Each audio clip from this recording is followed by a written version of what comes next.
Today I want to take a minute to talk to you about one of the first things that happens to us when we start to suffer in our lives. And that suffering can come from any source, right? Like whether it's something going on for us emotionally or mentally or in relationship somehow, or with our finances or with our bodies. Whenever we're in a state of stress and we feel threatened in some way or vulnerable in a way that we're not really able to meet adaptively, one of the first things that happens to us is that we become disembodied.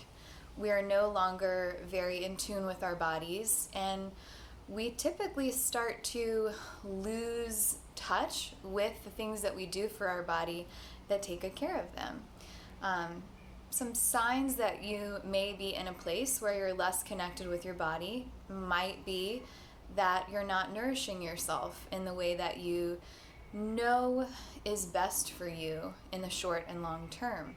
So you might not be eating enough, you might be skipping meals, you might not be realizing your hunger cues as they come up.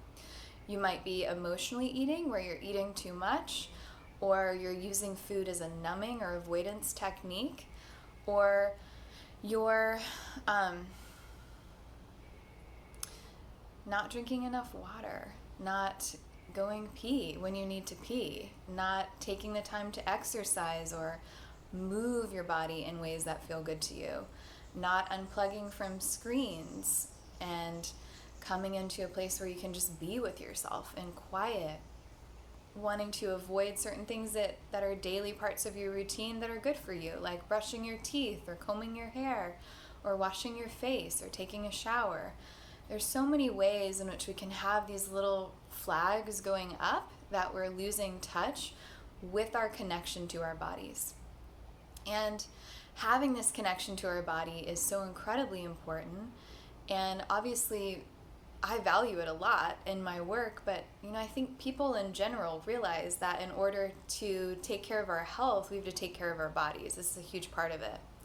And I want to address for a moment that so many people that I work with, including myself and students of mine, they can beat themselves up when they get out of touch with those routines and awareness of their body that they know are best for them.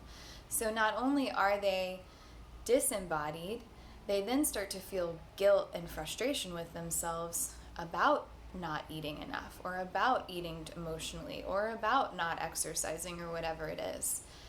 And that I think this guilt and shame and frustration that people have about themselves is really just one more way of distracting them from whatever the difficulty is of what's going on in their life. So let's talk about your nervous system just really quick. In your autonomic nervous system, you have this part called the sympathetic nervous system. And when you're stressed or when you're feeling threatened in some way, and again, it could be a perceived threat or an actual threat or a mental or emotional or physical or life threat, that triggers the sympathetic nervous system. And when we're in that state of arousal, we are not as connected with our bodies by default, because the sympathetic nervous system is all about performance and survival and taking action. So this natural thing is happening in you that's disembodying you, and we need to love ourselves through that cycle. No judgment needed, no guilt needed, no shame needed. Just ride the wave, and then let your self-awareness come back online, let your nervous system down-regulate, and say yes again to getting back on track with the things that take good care of your body. I think it's so important that we all have these rituals that we do every single day in order to create a healthy relationship to our bodies, in order to have enough self-awareness to be able to wake up to those moments when we've lost touch with ourselves and choose again to get back into it. So if you're interested in cultivating or strengthening habits around embodiment and around self-awareness, join me this Saturday for my women's class. It's a